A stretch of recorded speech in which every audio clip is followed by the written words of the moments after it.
Hello dear friends, आप सभी का आपके अपने यूट्यूब चैनल में एक बार से फिर से स्वागत है। आई होप आप लोग सब अच्छे होंगे। तो चलिए स्टार्ट करते हैं आज की अपनी नेक्स्ट रीजनिंग की क्लास को, जो कि हमारा डिसीजन मेकिंग, निर्णय लेना। यहाँ से यदि यूपी कांस्टेबल की बात करें तो इसके अंदर से आपको 2 से 3 क्वेश्चन देखने को मिलेंगे और यहाँ से करीब करीब आप जो है 4 से 6 नंबर अपने पक्के कर सकते हैं इस टॉपिक से। जो आपके लास्ट ईयर में क्वेश्चन पूछे गए हैं उनको थोड़ा सा डिस्कशन करेंगे और देखेंगे किस तरह के क्वेश्चन आपके आने की संभावना है। उन्हीं के अराउंड यहाँ से क्वेश्चन पूछने की जो है आपकी संभावना हो सकती है। ठीक है, तो देखिएगा, स्टार्ट करते हैं अपना पहला क्वेश्चन।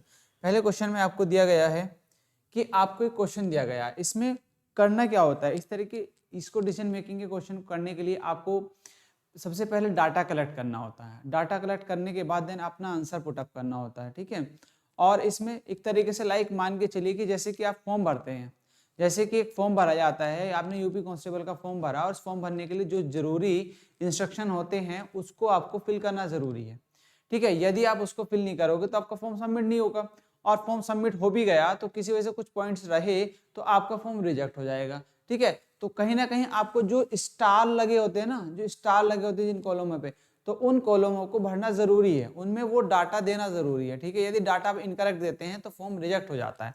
ठीक है, तो वही यही चीज है, ये भी आपका कुछ उसी पर आधारित क्वेश्चंस हैं। ठीक है, तो देखिए किस तरीके से क्वेश्चंस आपके कुछ सालों पहले पूछे गए हैं, उन क्वेश्चनों को जो है डिस्कशन कर लेते हैं।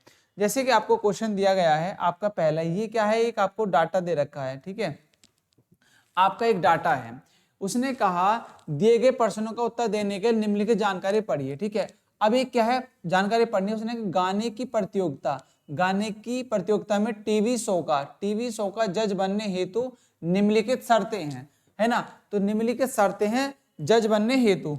ठीक है, तो आपको जो है यहाँ पे कुछ शर्तें हैं, उन शर्तों को पूरा करना है तभी उसको जज बनाया जा सकता है। ठीक है, फर्स्ट पहली शर्त ये है, देखिए पहली शर्त ये कहता है कि व्यक्ति ने गायन या संगीत में कम से कम एक पुरस्कार जीता हो। व्यक्ति ने गायन या संगीत में कम से कम एक पुरस्कार जीता हो। कम से कम कितना, एक पुरस्कार जीता हो। देन सेकंड आपको ये कहता है कि व्यक्ति ने संगीत के क्षेत्र में कम से कम 10 वर्षों तक काम किया हो। कम से कम 10 वर्षों तक काम किया हो, ये भी आपको एक ये पॉइंट्स है। देन आपका सी पॉइंट्स ये कहता है कि व्यक्ति को कम से कम 3 भाषाएं आती हूं, 3 से कम भाषाएं न आती हो। ठीक है, कम से कम 3 भाषाओं का ज्ञान हो तब उसको जज बनाया जा सकता है। देन डी आपको कहता है कि व्यक्ति को अपनी वार्षिक आय का कम से कम 10% प्रतियोगिता के विजेता को देने के लिए तैयार होना चाहिए। देन ई पॉइंट आपको ये कहता है कि व्यक्ति की आयु 35 वर्ष से कम और 70 वर्ष से अधिक नहीं होनी चाहिए। हालांकि इसको छोड़कर यदि कोई उम्मीदवार अन्य सभी मापदंडों को पूर्ण करता है तो वो जज बनाने के लिए कैपेबल है। ये आपको कुछ डाटा दिया गया। अब इसके अंदर भी कुछ पॉइंट्स दिए गए हैं कि पहला पॉइंट ये है, कहता है कि बी उपरोक्त यदि व्यक्ति बी पॉइंट आपका ये रहा। ठीक है, बी व्यक्ति संगीत के क्षेत्र में कम से कम 10 वर्ष तक काम किया हो। अब उसमें ही यह संशोधन है कि बी उपरोक्त यदि व्यक्ति इन मानदंडों को पूर्ण नहीं करता है, ठीक है, 10 साल का उसका अनुभव, मतलब गायन या संगीत के क्षेत्र में, बी पॉइंट ये है ना कि व्यक्ति ने संगीत के क्षेत्र में कम से कम 10 वर्ष तक काम किया हो, तो इसके लिए कुछ छूट दी गई है पहले पॉइंट में कि बी उपरोक्त यदि व्यक्ति इन मानदंडों को पूर्ण नहीं करता तो उसके आवेदन को विचार के लिए रखा जा सकता है। ठीक है, यदि वो 10 वर्ष तक का काम नहीं किया गया है तो उसके आवेदन को विचार के लिए रखा जा सकता है। ये उसने पहला इंस्ट्रक्शन दिया।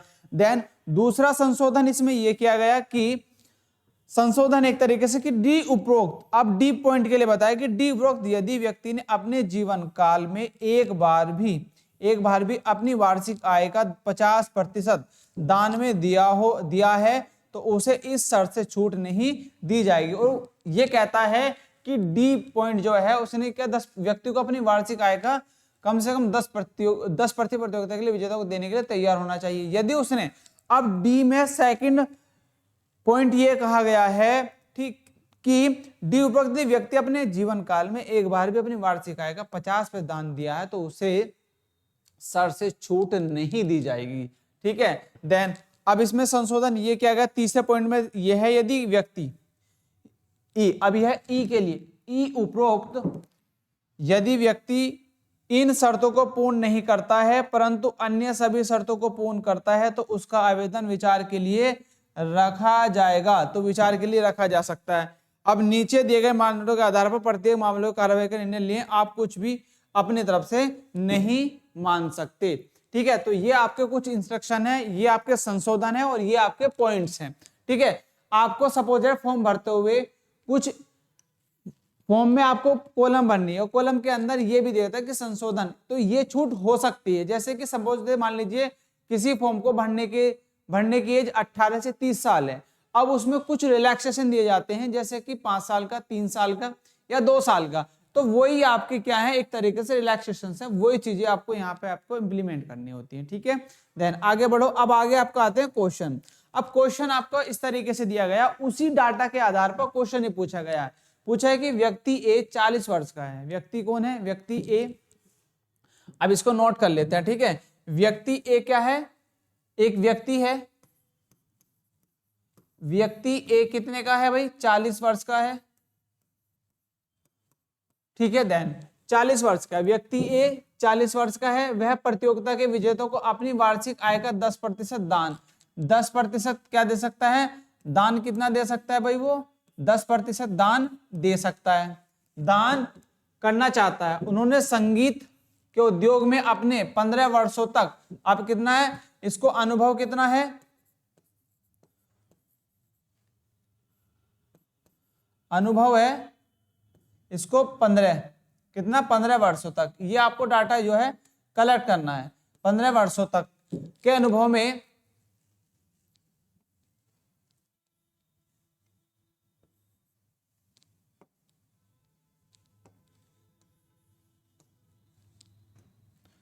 अनुभव में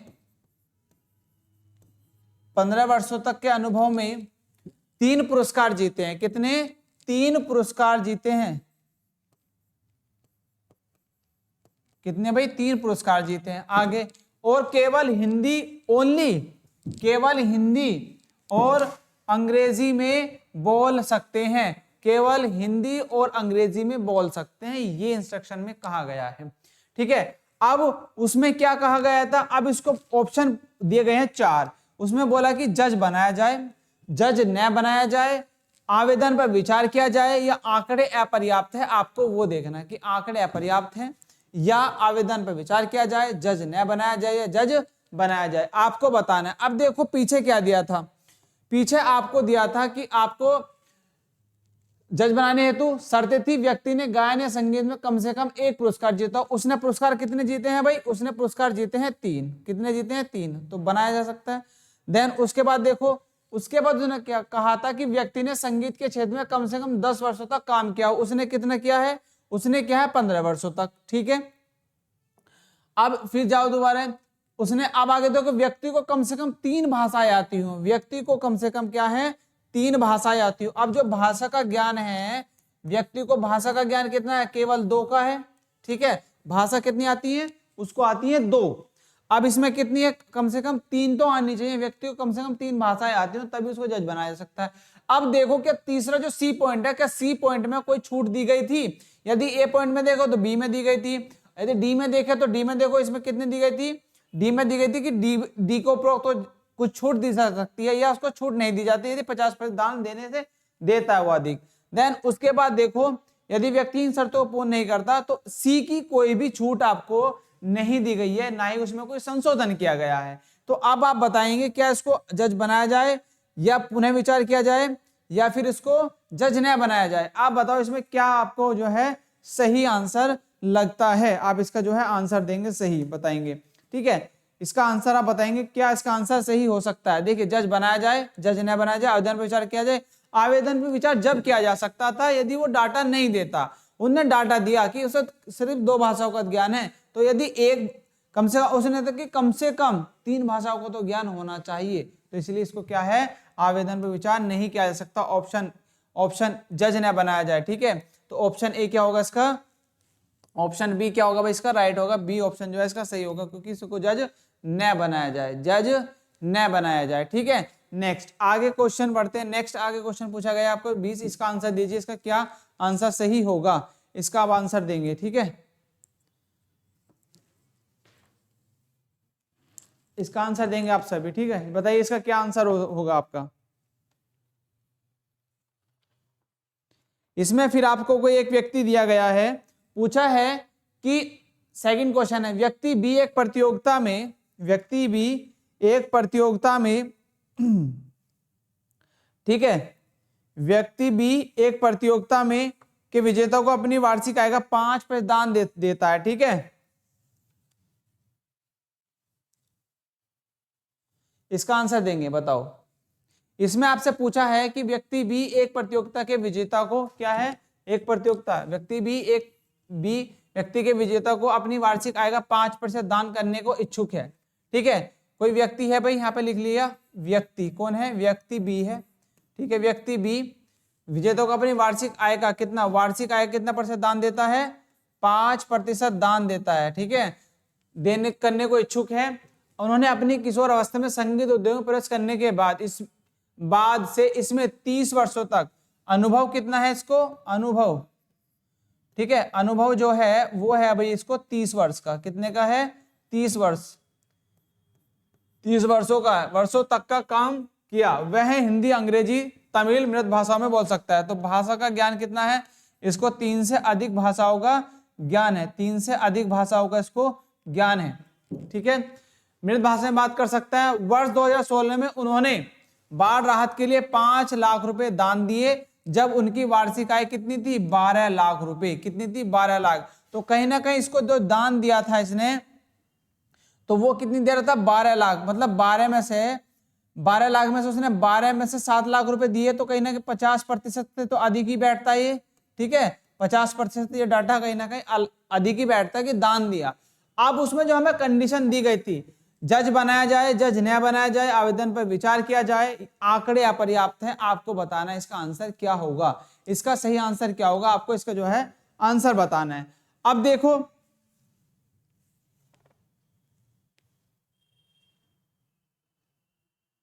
है ना, इसमें आंसर दो। अब इसमें एक चीज देखेगा, या तो इसमें देखो ये नहीं बताया गया कि उसको अनुभव और पुरस्कार जीता, और ना ही उसमें ये गया व्यक्ति के बी 5% है, अनुभव है, बट उसने दान दिया, ये नहीं, डाटा में ये क्लियर नहीं किया गया कि वो दान देता है, और ना ही और चीजों का डाटा। तो डाटा कहीं ना कहीं क्या है, इसमें मिसिंग है, डाटा क्या है, मिसिंग है। अकॉर्डिंग टू यदि हम उसको डाटा देखते हैं तो ऑप्शन क्या है, डी इसका जो है आंकड़े अपर्याप्त है। आंकड़े अपर्याप्त होने के कारण क्या होगा, ये जो है आपका क्वेश्चन जो है इसका सही होगा, आंकड़े अपर्याप्त, क्योंकि डाटा जो दिया गया वो हमें पूरा सही से नहीं दिया गया है। ठीक है, तो उसके आवेदन को क्या है, रिजेक्ट किया जाता है, डाटा मतलब उसको उपलब्ध सही से नहीं कराने के कारण। ठीक है, मतलब एक तरीके से होता है, जब आप फॉर्म भरते हैं तो कुछ कंपनी या कुछ गवर्नमेंट एग्जाम फॉर्म ऐसे होते हैं कि वो जो है फॉर्म सबमिट हो जाता है, बट जब आपको उसमें एक लिस्ट निकलती है वेरिफिकेशन के, फॉर्म के वेरिफिकेशन के बाद सेलेक्टेड, मतलब एक एग्जाम के लिए वो सेलेक्टेड होते हैं और एक नॉट सेलेक्टेड होते हैं। जो नॉट सेलेक्टेड होते हैं उन कैंडिडेट के लिए आपको कुछ इंस्ट्रक्शन दिए जाते हैं, कि इंस्ट्रक्शन के अंदर ये है कि आपकी हाई स्कूल की मार्कशीट, मतलब उसके पिक्सल सही नहीं आ रहे हैं, या आपने हार्ड कॉपी नहीं भेजी है, या फोटो नहीं सही सबमिट किए हैं, या सिग्नेचर सही से सबमिट नहीं किए हैं, तो कुछ ना कुछ उसमें जो है संशोधन इंस्ट्रक्शन लिखे होते हैं कि इसमें ये प्रॉब्लम्स है, आप इनको जो है प्रोवाइड करा दो, आपका फॉर्म सिलेक्टेड कर लिया जाएगा। तो उसी तरीके से ये चीजें हैं कि आंकड़े अपर्याप्त हैं, है ना, तो उसने डाटा को जो है सही से प्रोवाइड नहीं कराया। ठीक है, नेक्स्ट क्वेश्चन में बढ़ते हैं। नेक्स्ट अब तीसरा क्वेश्चन है, 3 क्वेश्चन इसी पे पूछे गए हैं। ठीक है, और ये कांस्टेबल, यूपी कांस्टेबल के अंदर है, 2019 में क्वेश्चन आए हुए हैं। ठीक है, फर्स्ट देखिए क्वेश्चन, अब नेक्स्ट क्वेश्चन है, व्यक्ति सी ने संगीत उद्योग में अपने 25 वर्षों के अनुभव में 5 पुरस्कार जीते। देखो भाई, इसको अनुभव की बात करें तो अनुभव तो इसको भाई कितना है, अनुभव है 25। ठीक है, 25 वर्षों का है, 25 वर्षों का इसको अनुभव है, और इसने पुरस्कार जीते हैं,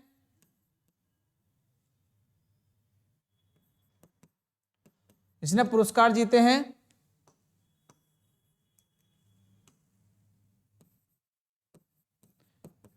5 इसने पुरस्कार जीते और उसने कहा था कि कम से कम एक पुरस्कार वो जीतना चाहिए। देन उसके बाद उन्होंने भूकंप राहत के लिए वर्ष 2017 में अर्जित अपनी पूरी वार्षिक आय दान की थी। वह अंग्रेजी, यदि भाषा की बात करें तो वो भाषा में क्या है, भाषा में देखो वह अंग्रेजी, फ्रेंच और हिंदी 3 भाषाएं वो जानता है, वाकटुक बोल सकती है। अब बताओ क्या जज बनाया जाए, जज नया बनाया जाए या आंकड़े अपर्याप्त है। अब देखो इसके अंदर जो बताया गया आंकड़े अपर्याप्त किस लिए या क्या होगा, उसने कहा कि 2017 में अपनी अर्जित अपनी पूरी वार्षिक आय दान की थी, अपनी पूरी वार्षिक आय दान की थी, बट उसमें क्या है उसने क्लियरली मेंशन नहीं किया कितनी की थी और कितने प्रतिशत की थी। ठीक है, वार्षिक आय पूरी दान की थी। और इसमें और भी डाटा होना चाहिए था अकॉर्डिंग टू नोटिफिकेशन, जो हमने उसमें आपको डाटा दिया गया था। ठीक है, उसको अनुभव होना चाहिए, 10 वर्ष का अनुभव है, 25 वर्षों का पुरस्कार होना चाहिए, 3 भाषाएं आनी चाहिए।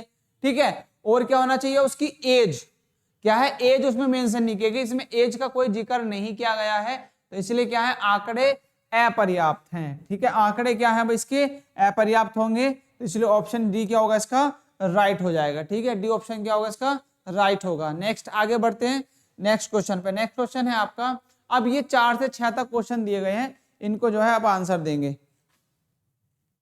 4 से 6 तक के आप जो है इसमें आंसर देंगे। देखिए इसमें दिया गया है आपको फिर से कोई एक डाटा दिया गया है। ठीक है, कुछ इंस्ट्रक्शंस हैं, उस इंस्ट्रक्शन को आपको पढ़ना है। देखिए इसमें दिया गया है कि निम्नलिखित जानकारी को पढ़ें और दिए गए प्रश्न का उत्तर दें। अब ये कह रहे हैं कि आवंटन के समय किसी परिवार को आवास भूखंडों के आवंटन की शर्तें निम्नलिखित हैं। अब देखो सबसे पहली शर्त ये है कि परिवार में कम से कम 4 सदस्य हो, कम से कम कितने 4 सदस्य होने चाहिए। देन जिसमें से केवल एक विवाहित, तो ओनली एक कितना, एक विवाहित जोड़ा होना चाहिए, केवल कितना एक विवाहित जोड़ा होना चाहिए और 4 सदस्य हो। देन दूसरी शर्त यह है कि परिवार की मासिक संयुक्त आय, मासिक संयुक्त मतलब सभी की आय कितनी होनी चाहिए, 25,000 प्रति माह से अधिक नहीं होनी चाहिए। ठीक है, देन आगे बढ़ते हैं। सी में ये कहा गया कि परिवार के किसी भी सदस्य के खिलाफ आपराधिक मामला नहीं होना चाहिए, आपराधिक मामला नहीं होना चाहिए। डी में ये कहता है कि परिवार के किसी भी सदस्य को अन्य किसी योजना का लाभ न मिलता हो। ठीक है, परिवार के किसी भी सदस्यों को अन्य योजनाओं का लाभ न मिलता हो। देन ई में ये कहता है कि परिवार के किसी भी सदस्य के नाम पर कोई आवासीय संपत्ति न हो। हालांकि अगर कोई परिवार इसे छोड़कर अन्य सभी मानदंडों को पूरा करता है तो उसको जो छूट दी जा सकती है। देन अब इसमें ही संशोधन दिया कि पहला संशोधन ये है कि बी उपरोक्त, अब बी के लिए इसने बताइए संशोधन, बी उपरोक्त और यदि संयुक्त आय में पेंशन शामिल है तो पेंशन राशि को कटौती योग्य होगा। पेंशन यदि शामिल है तो कटौती योग्य होगा यदि पेंशन उसमें ऐड की गई है। देन देखो आपका दूसरे में संशोधन ये है कि C above and if the member has been released from imprisonment then the case is refuse to central police. यदि उनका कोई आपराधिक मामला है तो वो क्या करेंगे, सेंट्रल पुलिस को उसको क्या करेंगे, सूचित करेंगे। देन उसके बाद आपका तीसरा हुआ। ठीक है, और चौथे में ये है तीसरे ये तो ई उपरोक्त और यदि किसी किराए के घर में 7 वर्ष से अधिक समय तक रह रहे हैं तो इसे स्वामित्व की आवासीय संपत्ति माना जाएगा। भाई तीसरा ये पॉइंट ये है। और उपरोक्त मानदंडों के नीचे दिए गए आंकड़ों के आधार पर आप जो है इसकी अपना आंसर देंगे। अब जो क्वेश्चन होंगे 4 से लेकर 6 तक। ठीक है, सबसे पहले आप पढ़ेंगे क्वेश्चन ये, उसने कहा कि परिवार ए में एक परिवार है ए। ठीक है, ए परिवार में पिता, माता, दादा और 2 बच्चे। देखिए पिता, माता, दादा और 2 बच्चे। पिता है, माता है, दादा है और 2 बच्चे हैं। ठीक है, तो 2 जोड़े यहाँ पे हो गए और 2 बच्चे होंगे और दादा भी है। पिता है, माता है, दादा और 2 बच्चे हैं। ठीक है, तो जोड़ा तो एक ही है। ठीक है, और 2 बच्चे हैं। ठीक, और उसने कहा था कि परिवार में केवल 4 सदस्य होने चाहिए। यहाँ पे कितने आ रहे हैं, 5। आगे बढ़ो। 3 वर्षों पहले पिता को दंगों में 2 साल की सजा जेल हुई थी। पिता प्रतिमाह कितने कमाता है? 20,000 रुपए कमाता है, ठीक है। दादा को प्रतिमाह 7,000 रुपए की पेंशन मिलती है, पेंशन आपको ऐड नहीं करनी, उसने मना करी थी। देन बट 20,000 रुपए की पेंशन मिलती है। परिवार के अन्य किसी सदस्य के कोई कमाई नहीं है, परिवार को अन्य कोई छूट नहीं मिलती और उनकी नहीं अन्य स्वामित्व को संपत्ति तथा वे पिछले 5 वर्षों से उसी घर में किराए से रह रहे हैं। अब देखो उसने कहा था कि परिवार के किसी भी सदस्य के खिलाफ आपराधिक मामला नहीं होना चाहिए, और यदि आपराधिक मामला है तो आप किसको सूचित करेंगे? सेंट्रल पुलिस को सूचित करेंगे, ठीक है। जो आपको सेंट्रल पुलिस स्टेशन को उसको भेजा जाएगा, ठीक है। किसको? सेंट्रल पुलिस स्टेशन उसको भेजा जाएगा। तो सी क्या होगा इसका ऑप्शन? सही होगा, ठीक है। सी क्या होगा इसका ऑप्शन? सही हो जाएगा डियर, ठीक है। चलिए नेक्स्ट क्वेश्चन की तरफ आगे बढ़ते हैं। नेक्स्ट है 24। अब देखो नेक्स्ट 24 दिया है, इसके अंदर 24 परिवार में कितने हैं? अब आपको नेक्स्ट क्वेश्चन है 5, है ना। उसने पूछा है कि परिवार बी में दादा है, उनकी पत्नी है, उनका पुत्र और उनकी बहू। अब देखो इसमें विवाहित जोड़े कितने हो गए? 2। और जबकि उसने कहा था कि विवाहित जोड़ा, देखो उसने कहते एक परिवार है और उस परिवार में कितने परिवार में होने चाहिए? 4 तो सदस्य होने चाहिए, ठीक है।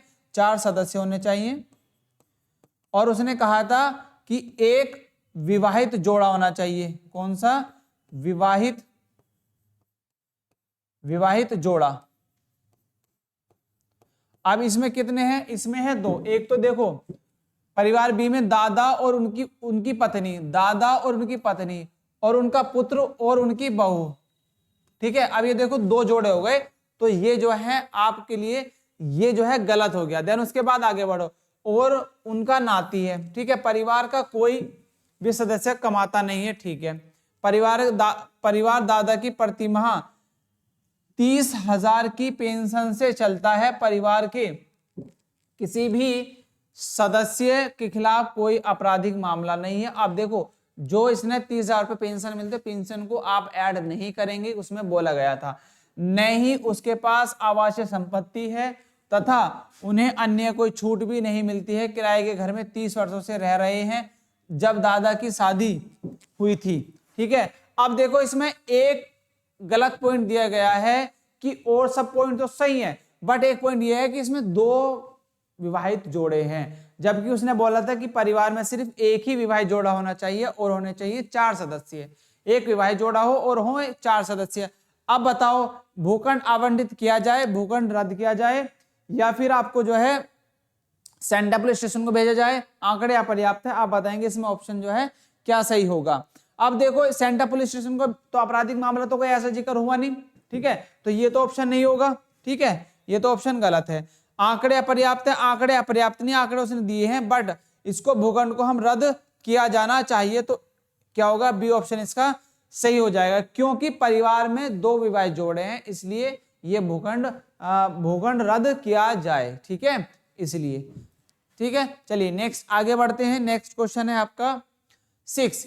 अब इसमें फिर दिया गया है कि एक परिवार सी की कुल मासिक आय कितनी है? 26,000 रुपए है, जबकि उसमें कितना बताया था? 25,000 रुपए होने चाहिए। इसकी कितनी? 26,000 रुपए है। कितनी है भाई इसकी? 26,000 रुपए है, ठीक है। देन जिसमें विधवा दादी को मिलने वाली 3,000 की भी पेंशन शामिल है। अब 3,000 रुपए पेंशन है और 3,000 रुपए भाई माइनस कर दो इसमें से, तो कितने बचे आपके? 23,000 रुपए। और उसमें इंस्ट्रक्शन कितना था भाई? आपका 25,000 रुपए ज्यादा होना चाहिए। चलो पेंशन, अब ये तो यहाँ तक तो पैसों में तो आपको वहां तक कंडीशन सही बैठ रही है। देन आगे बढ़ते हैं। शादीशुदा जोड़े का एक 30 वर्षीय पुत्र भी है। शादीशुदा, अब विधवा दादी को मिलने वाली पेंशन में से इतना, ठीक है। शादीशुदा जोड़े का एक 3 वर्षीय पुत्र भी है, ठीक है। परिवार के किसी भी सदस्य के खिलाफ आपराधिक मामला नहीं है, न ही इनके पास आवासीय संपत्ति है तथा इन्हें अन्य कोई छूट भी नहीं मिलती है। वे पिछले 6 सालों से किराए के घर में रह रहे हैं। अब बताओ भूखंड आवंटित किया जाए या न किया जाए? अब इसमें देखो क्राइटेरिया इनके हिसाब से देखे जाए तो कहीं ना कहीं सही बैठ रहा है। और देखो जो पैसे की बात है, पैसे वाली बात, 25,000 रुपए से ज्यादा नहीं होनी चाहिए। इसको कितने मिलते हैं? 23,000 को 3,000 वो हमने लेस करने हैं, क्योंकि उसने कहा था कि पेंशन आप उसमें शामिल नहीं करेंगे, तो पेंशन को लेस कर दो, 26 में से बचे 23,000 रुपए, तो ये क्राइटेरिया फुलफिल होता है। 3 वर्षीय सदस्य की बात करें तो एक शादीशुदा जोड़ा है और सदस्य कितने हैं? 4 हैं। देन परिवार के किसी भी सदस्य के खिलाफ आपराधिक मामला नहीं, ये भी ठीक है, और न ही उनके पास आवासीय संपत्ति है, नहीं, ये भी ठीक है, तथा इन अन्य छूट भी नहीं मिलती, ये भी ठीक है, और पिछले 6 सालों से किराए के घर में रह रही है, ये भी ठीक है। तो कहीं ना कहीं सारी कंडीशन फुलफिल कर रहे हैं, तो इनको भूखंड क्या है, अलॉट किया जाए, अलॉट प्लॉट किया जाए। तो ऑप्शन ए क्या होगा इसका, राइट होगा। ठीक है, चलिए इस तरीके से जो आपको डाटा कलेक्ट करना है और एक बार इसको अच्छे से पढ़ना है, पेशेंस के साथ में इन क्वेश्चनों को एक बार अच्छे से रीडिंग करेंगे तो आपके आंसर ऑटोमेटिकली सही निकलते चले जाएंगे। ठीक है, और डाटा को बस कलेक्ट करते चलना है। नेक्स्ट आगे क्वेश्चन देखो, नेक्स्ट क्वेश्चन है आपका 7। अब 7 से 9 तक के क्वेश्चन इस डाटा से उठाने हैं आपको। ठीक है, 7 से 9 तक के डाटा आपको यहाँ से उठाएंगे। देखो अब इसमें बोला गया है किसी किसान को बाढ़ से हुए नुकसान की भरपाई के लिए दिए जाने वाले 5 लाख के मुआवजे के लिए निम्नलिखित शर्तें दी गई हैं। ठीक है भाई, 5 लाख रुपए मिलने थे और निम्नलिखित शर्तें दी गई हैं। अब इन शर्तों को देखो, इसको ही डाटा को आपको थोड़ा पेशेंस के साथ में, धैर्य के साथ में और एक माइंड को फ्री माइंड होते हुए अच्छे से पढ़ना है बस, और उसको पढ़ते हुए गहराई से पढ़ते हुए आगे फिर आप क्वेश्चन जो 2 पूछे जाएंगे, 3 क्वेश्चन पूछे जाएंगे, वो इजीली दे सकते हैं। ठीक है, और आपके यहाँ से 4 नंबर या 6 नंबर पक्के हो सकते हैं। ठीक है, और ये क्वेश्चन आएगा जरूर, क्वेश्चन ये पूछा जाएगा डियर्स। ठीक है, अब देखो पहली शर्त ये दी गई है कि बाढ़ के द्वारा प्रभावित होने वाले खेतों को कम से कम 5 एकड़ लेकिन 25 एकड़ से अधिक नहीं होना चाहिए। उसने बोला है कि बाढ़ के द्वारा प्रभावित, है ना, बाढ़ के द्वारा प्रभावित खेतों को, होने वाले खेतों कम से कम 5 एकड़ लेकिन 25 एकड़ से अधिक, 5 से 25 एकड़ तक ही होना चाहिए। आगे दूसरा इंस्ट्रक्शन दिया गया है बी में, बाढ़ग्रस्त खेत, बाढ़ग्रस्त जो बाढ़ से खेत ग्रस्त हुआ है कम से कम 1 सप्ताह तक, कम से कम 1 वीक तक क्या होना चाहिए, तक कम से कम 2 फीट पानी में डूबा होना चाहिए, 2 फीट पानी में डूबा होना चाहिए 1 सप्ताह तक, तभी वो आप 5 लाख रुपए का मुआवजे के लिए हकदार होगा। देन तीसरी शर्त यह है किसी किसान की अन्य स्रोतों से आय 20,000, अन्य स्रोतों से आय 20,000 से प्रति माह से अधिक नहीं होनी चाहिए, 20,000 रुपए से अधिक नहीं होनी चाहिए प्रति माह, पर मंथ 20,000 रुपए से उसको इनकम अधिक नहीं होनी चाहिए। देन उसके बाद आपको डी ऑप्शन, डी में ये दिया गया है कि बाढ़ के समय खेत में खड़ी फसल होनी चाहिए, बाढ़ के समय खेत में फसल होनी चाहिए। और डी ई में ये दिया गया है कि खेत का बीमा नहीं होना चाहिए, खेत का बीमा नहीं होना चाहिए, खेत का बीमा नहीं होना चाहिए। हालांकि यदि कोई किसान निम्न को छोड़कर अन्य सभी मानदंडों को पूरा करता है तो वो उसके लिए हकदार होगा। अब इसी में संशोधन दिया गया है, पहला संशोधन ये है, और पहला संशोधन किस में है, सी पॉइंट में है। सी पॉइंट में कहता है कि किसी भी प्रकार की मिलने वाली छूट अन्य आय से निकाल दी जाएगी, किसी प्रकार की मिलने वाली छूट अन्य आय से निकाल दी जाएगी। और सी पॉइंट में ये कहा गया था कि किसान के अन्य स्रोतों से आय 20,000 रुपए से प्रति माह से अधिक नहीं होनी चाहिए। और इसमें बोला है कि उपरोक्त उपरोक्त किसी भी प्रकार की मिलने वाली छूट अन्य आय से निकाल दी जाएगी, है ना, अन्य आय से निकाल दी जाएगी। आगे बढ़ो, इसके बाद दूसरा संशोधन ये है, और है वो डी पॉइंट के अंदर। डी पॉइंट में कहता है यदि फसल की कटाई हुई हो तथा फसल पानी में डूबी हो तो केवल कितने 2.5 लाख रुपए ही दिए जाएंगे। अब डी उपरोक्त में बोला गया था कि बाढ़ के समय खेत में खड़ी फसल होनी चाहिए, बट उसने ये भी संशोधन करा कि यदि फसल कटी हुई पड़ी है और वो डूब गई 1 हफ्ता तक और पानी 2 फीट तक रहा तो उसको कितने दिए जाएंगे, 2.5 लाख रुपए उसको दिए जाएंगे मुआवजे के। आगे बढ़ो, नेक्स्ट तीसरा पॉइंट ये है कि तीसरे पॉइंट में भी ये कहा गया है कि ई उपरोक्त यदि बीमित व्यक्ति और बीमा दावा 5 लाख रुपए से कम हो तो केवल अंतर के बराबर, उसने बोला कि यदि बीमित व्यक्ति और बीमा दावा 5 लाख रुपए से कम है तो केवल अंतर के बराबर मुआवजा दिया जाएगा। सपोज दैट बीमा 5 लाख रुपए का था, ठीक है, या फिर 7 लाख रुपए बीमा था, मुआवजा कितने का मिलना, 5 लाख रुपए का, तो जो उनमें डिफरेंस आएगा ना उसको मुआवजा उतना ही मिलेगा अंतर के आधार पर, ठीक है, यदि कम है। और यदि 5 लाख रुपए बीमा है और 5 लाख रुपए गवर्नमेंट दे रही है तो उसको बस बीमे के पैसे मिलेंगे, ठीक है। और यदि बीमा आपका कम का था, सपोज बीमा 3 लाख का था और मिलने थे 5 लाख रुपए, तो 3 वहां से मिल जाएंगे और 2 गवर्नमेंट देगी, तो टोटल 5 लाख रुपए का आपको प्रॉफिट होगा। ये आपसे बोला गया। देन मुआवजा बराबर दिया जाएगा। दिए गए इन मानदंडों की जानकारी के आधार पर प्रत्येक मामले में कार्रवाई का निर्णय ले, आप कुछ भी अपनी तरफ से मान नहीं सकते। ये आपको दिया गया है इंस्ट्रक्शन, ठीक है। ये आपका सारा डाटा था, संशोधन भी दिए गए हैं, पॉइंट्स भी दिए गए हैं कि इसमें आप ये संशोधन कर सकते हैं, आपको जो है इस क्राइटेरिया के आप हकदार होंगे। आपको सारा डाटा पढ़ना है, अच्छे से रीड करना है, देन उसके बाद आप क्वेश्चन की तरफ बढ़ते हैं। क्वेश्चन देखिए आपका क्या होगा। क्वेश्चन भाई आपको दिया गया है 7वां। अब इसमें पढ़ेंगे डाटा, ठीक है। उसने बोला है किसी किसान एक्स के पास, है ना, किसान एक्स के पास 30 एकड़ खेत है। 30 एकड़ खेत है 30 एकड़, ठीक है, जिसमें 15 एकड़ 10 दिन से 2 फीट पानी के नीचे डूबा है। और उसमें शर्त दी गई थी, जो शर्त थी, शर्त क्या थी भाई आपकी, इसमें जो शर्त थी वो थी आपकी कि आपको जो है कितना होना चाहिए, 5 से 25 एकड़ तक होना चाहिए, 5 से 25 एकड़ तक होना चाहिए। ये पहली शर्त थी, ठीक है। ये आगे यदि हम एकड़ की बात करें 5 से 25, अब ये कितनी है 15 से, और वो कैसी होनी चाहिए, जो बाढ़ गिरस्त हो, चाहे जमीन उस पर 100 एकड़ हो उससे फर्क नहीं, बट जो बाढ़ गिरस्त जमीन होनी चाहिए वो कितनी होनी चाहिए, 5 से 25 एकड़ होनी चाहिए। ये आपको उसने बोला था। और ये कितनी है 15 एकड़ 10 दिन में 2 फीट पानी के नीचे डूबी है, ठीक है। सारी क्राइटेरिया फुल करता है। देन उसके बाद आगे बढ़ो, किसान की अन्य आय में 25,000 प्रति माह की आय, जिसमें 6,000 प्रति माह छूट भी शामिल है। 6,000 रुपए क्या है, छूट शामिल है। तो टोटल कितनी बची भाई, 19,000 रुपए, है ना। कितना बचा 19,000, 25 में 6 घटा दो, छूट भी तो शामिल है। जब खेत में बाढ़ आई तब फसल की कटाई नहीं हुई थी, खेत का बीमा नहीं किया गया था। अब खेत में जो है जब बाढ़ आई तब फसल की कटाई नहीं की गई थी, फसल भी नहीं की, कटाई भी नहीं की गई थी, और फसल का बीमा भी नहीं किया गया था। तो आप बताएंगे आप इसका जो है आंसर क्या होगा, ठीक है। अब बताओ, इसको 5 लाख रुपए मुआवजा दिया जाए, 2.5 लाख रुपए मुआवजा दिया जाए, कोई मुआवजा नहीं दिया जाए, और आंकड़े अपर्याप्त है। अब देखो इसमें से उसने कहा कि किसी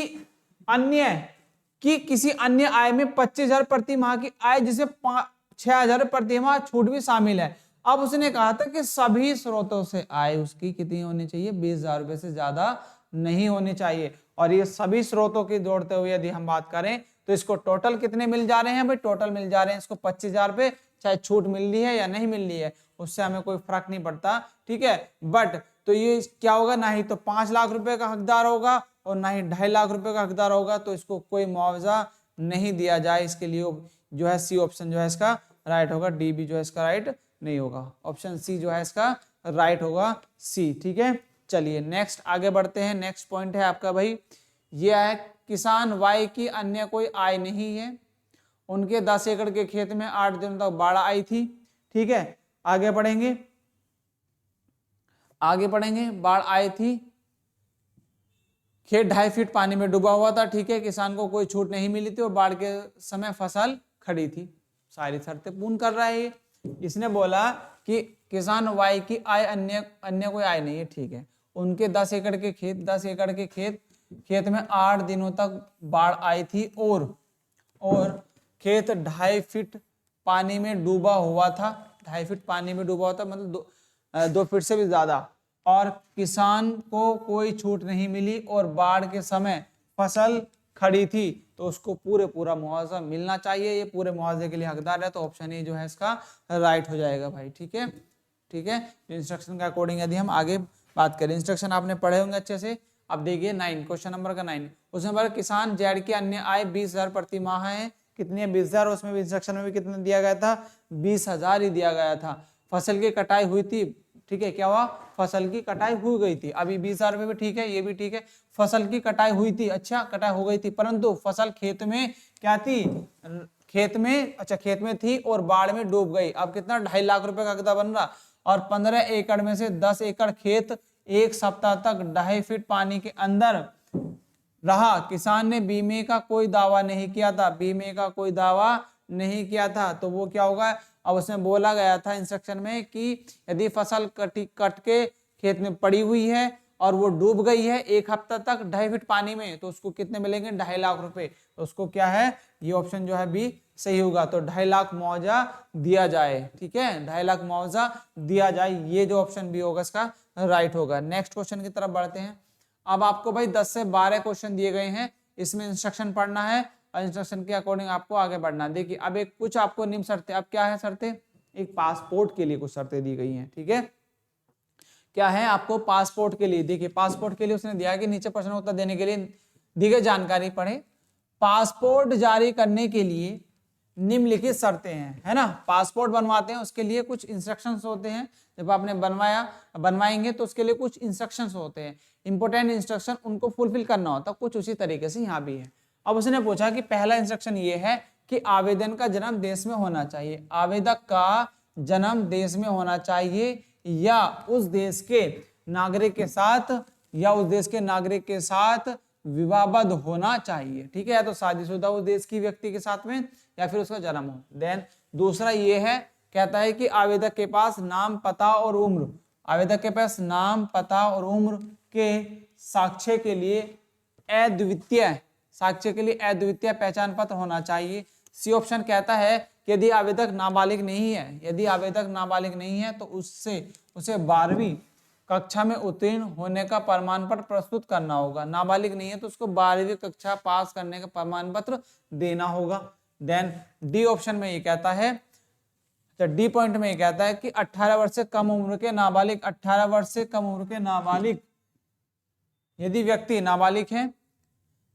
नाबालिग है तो उसे किसी एक माता पिता का पहचान पत्र प्रस्तुत करना होगा। यदि नाबालिग 18 वर्ष से कम है तो उसके माता पिता का कोई ना एक पहचान पत्र उसको लगाना होगा। उसके बाद पॉइंट ई की बात करें तो पॉइंट ई में कहा गया है कि पासपोर्ट पुनः जारी करने हेतु आवेदक को पुराना पासपोर्ट जमा करना होगा, नए पासपोर्ट के लिए शपथ पत्र जमा करना होगा, ठीक है, पुराना जमा करना पड़ेगा और नए पासपोर्ट के लिए उसको शपथ पत्र भी देना होगा। देन उसके बाद अब इसमें हालांकि अगर आवेदक इसे छोड़कर अन्य सभी मानदंड पूरा करता है तो उसको जो है पासपोर्ट जारी कर देना चाहिए। कौन सा पॉइंट?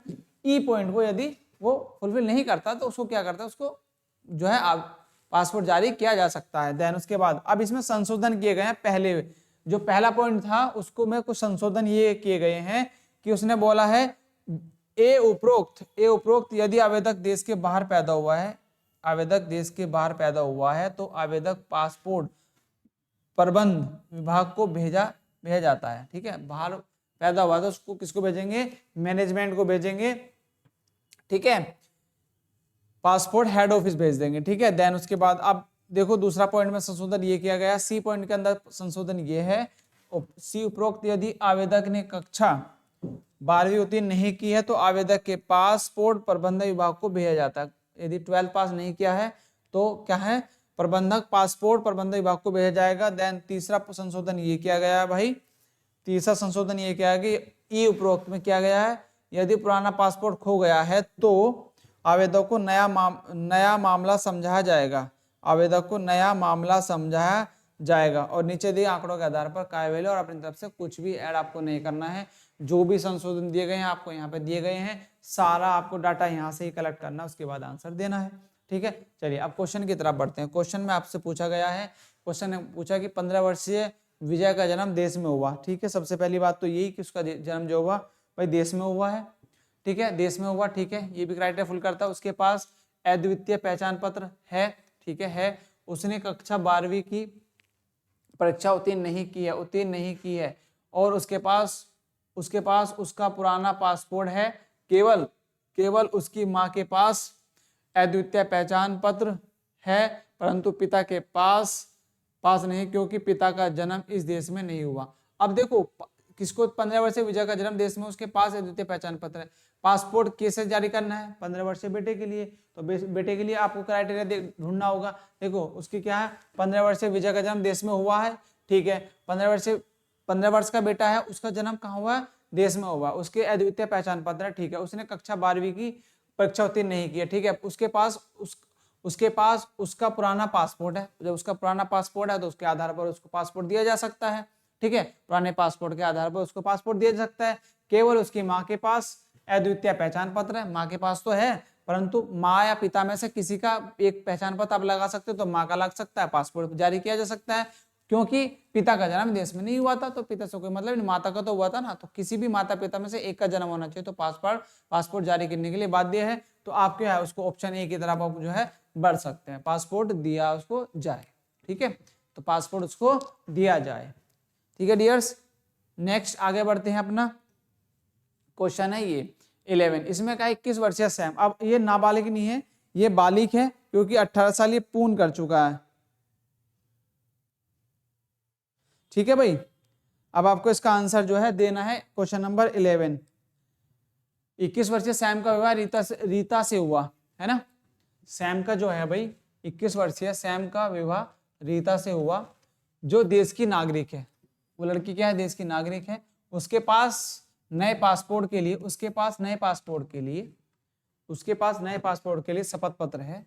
उसके पास दोनों का अर्थात उसका तथा उसकी पत्नी का अद्वितीय पहचान पत्र है। अब बताओ इसको पासपोर्ट दिया जाए या ना दिया जाए। बालिग है, शादी हो चुकी है लड़की से, तो उसके आधार पर इसको पासपोर्ट जारी किया जाए, बट उसमें उसके पास क्या है, शपथ पत्र है। अब बताओ इसको पासपोर्ट दिया जाए या ना दिया जाए, है ना। बट इसमें कुछ चीजें मिसिंग है, क्योंकि उसमें कहा गया था, देखो इसके अंदर के आवेदन के जन्म में देश में होना चाहिए, उसके देश के नागरिक विवाहित, ये तो चलो क्राइटेरिया पूरा ये फुल करता है पहला ए। अब उसने पूछा था आवेदक के पास नाम, पता और उम्र के साक्ष्य के लिए अद्वितीय पहचान पत्र होना चाहिए, वो भी उसके पास है।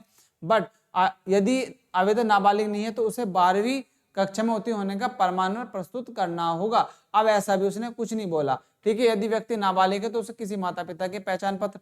अब इसमें से देखो ये ढूंढना है आपको इस क्वेश्चन के लिए। ठीक है, अब इसमें ऐसा भी कुछ नहीं प्रमाण पत्र दिया कि वो 12th पास है, 12th पास का, क्योंकि पास का उसको प्रमाण पत्र जारी करना होगा।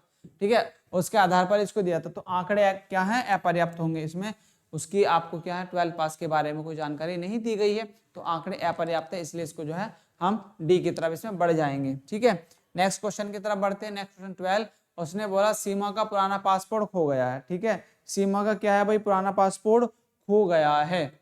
वह 75 वर्ष की है, उसका जन्म देश के बाहर हुआ तथा उसके पास अद्वितीय पहचान पत्र नहीं है, तथा उसने कक्षा 10वीं तक पढ़ाई की, उसके पास शपथ पत्र है। अब बताओ उसको पासपोर्ट दिया जाए या पासपोर्ट रद्द किया जाए। सारी चीजें गलत जा रही हैं। सीमा का पुराना पासपोर्ट खो गया, ठीक है खो गया, उसका हमें क्या पता खोया कि नहीं है, ये तो हम इसको सेटिस्फाई नहीं कर सकते भाई। जब आप पासपोर्ट के लिए आवेदन करेंगे, कहेंगे कि मेरा खो गया, तो उसके अलावा उसको और साक्ष्य देने पड़ेंगे और प्रूफ देना पड़ेगा। ठीक है, और कुछ डॉक्यूमेंट लगाने पड़ेंगे। वह 75 वर्ष की है, उसको यदि 75 वर्ष की है तो उसको अपना डेट ऑफ बर्थ के लिए उसको आइडेंटिफाई देना पड़ेगा, आईडी कार्ड, कुछ ऐसी पहचान पत्र देनी पड़ेगी अपनी डेट ऑफ बर्थ के लिए। उसका जन्म देश के बाहर हुआ है, तथा उसके पास अद्वितीय पहचान पत्र भी नहीं है। ठीक है, उसने कक्षा 10वीं तक पढ़ाई की है, जबकि उसने बोला था कि 12वीं पास होना चाहिए, तो उसको क्या है पासपोर्ट रद्द किया जाए। ऑप्शन बी जो है सही होगा। ठीक है भाई, चलिए नेक्स्ट है आपका 13। अब इसका आंसर दिए। अब ये क्वेश्चन है, इसका आंसर दीजिए कि इसमें दिया गया है कि अनु अपनी मित्र के साथ एक स्टेटस अवार्ड के लिए प्रतिस्पर्धा कर रही है। ठीक है, अवार्ड एक निश्चित समय के भीतर मौखिक प्रस्तुति के माध्यम से निर्मित किया जाता है। अनु समय सीमा में अपनी प्रस्तुति पूरी करती है और उसकी मित्र को जूरी द्वारा निश्चित समय से अधिक समय तक बोलने की अनुमति दी जाती है। इस पर अनु द्वारा की जाने वाली सबसे अच्छी प्रतिक्रिया क्या होगी, क्या होनी चाहिए? इस भेदभाव के लिए उच्च प्राधिकारी से शिकायत दर्ज करना चाहिए। अब बताओ, आपको अपना कॉमन सेंस लगाना है और कॉमन सेंस भी आपको डाटा के अकॉर्डिंग ही लेके चलना है कि आपको जो यहाँ पे इंस्ट्रक्शन दिए गए हैं, जो भी आपको डाटा दिया गया है, इस स्टेटमेंट के अकॉर्डिंग ही आपको अपना आंसर जो है देना है।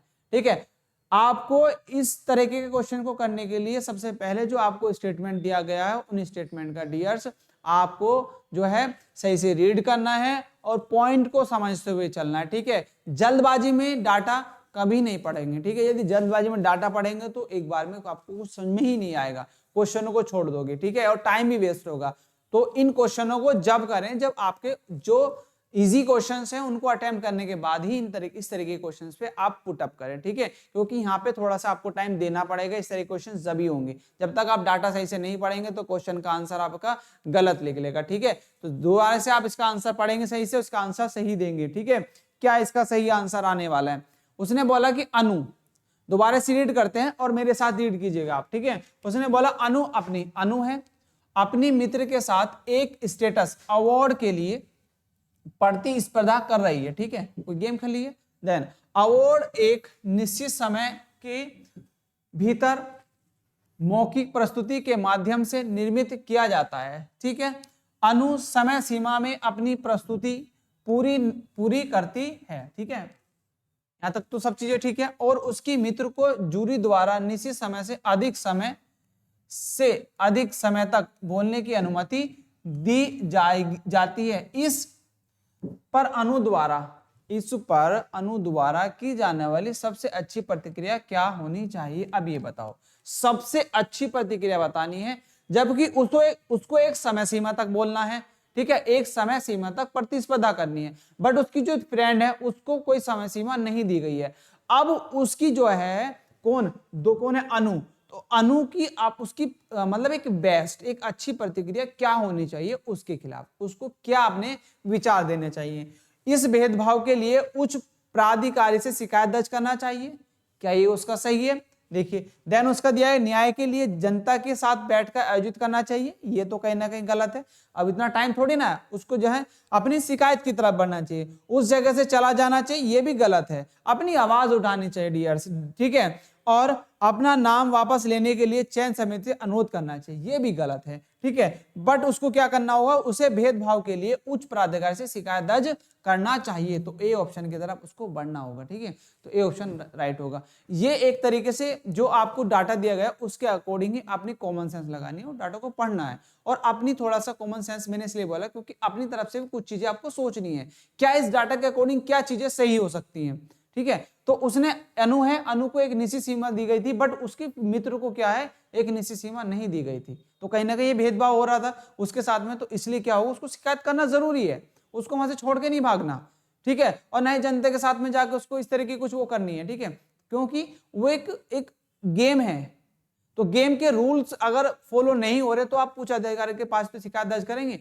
है ना। तो ये इसी तरीके से क्वेश्चंस आपको मिलेंगे आपके डिसीजन मेकिंग के अंदर। ये कुछ इंपॉर्टेंट क्वेश्चंस थे जो हमने आज डिस्कशन करे, कुछ लास्ट ईयर के क्वेश्चंस पूछे गए थे जो आपके यूपी कांस्टेबल के अंदर पूछे गए थे डियर्स। इसी तरीके से क्वेश्चंस आपके आने के चांसेस है आपके नेक्स्ट एग्जाम में, जो एग्जाम होने वाला है आपका, ठीक है। तो आई होप आप लोग को जो हमने आज क्वेश्चन करे वो आपको समझ में आए होंगे, ठीक है। तो इसी तरह की क्लास, यदि आपको ये क्लास पसंद आई है तो ज्यादा शेयर करेंगे, सब्सक्राइब करेंगे चैनल को, और इस क्लास को पाने के लिए आप जो है बेल आइकन को भी प्रेस करेंगे, ठीक है। तो मिलते हैं इसी तरह की वीडियो के साथ में नेक्स्ट वीडियो में, तब तक के लिए बाय बाय, जय हिंद, जय भारत दोस्तों।